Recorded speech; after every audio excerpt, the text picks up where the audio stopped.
पोखणी थी त पोख न त वींदई मुंद चढ़ी पानी थींदई पोयरो पो सुकी थींदई सोक जॾहिं लुणंदो सारो लोक ऐं तूं सिकंदे हिकिड़े संग लाइ बिस्मिल्लाह रहमान रहीम मज़लूम जो सॾु अज़हर गोपांग दोस्तो जीअं त अॼु आउं कंबर शहर में मौजूदु आहियां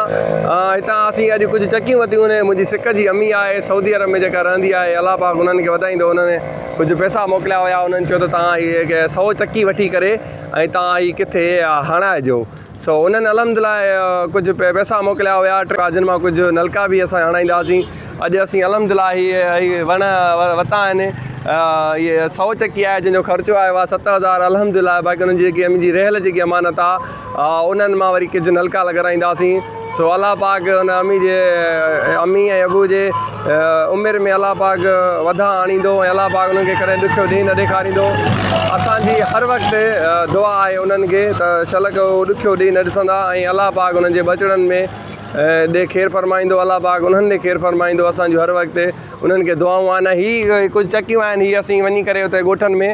घर घर में अलहमदिल्ला अॼु हींअर असीं पाण वञी करे ऐं हणंदासीं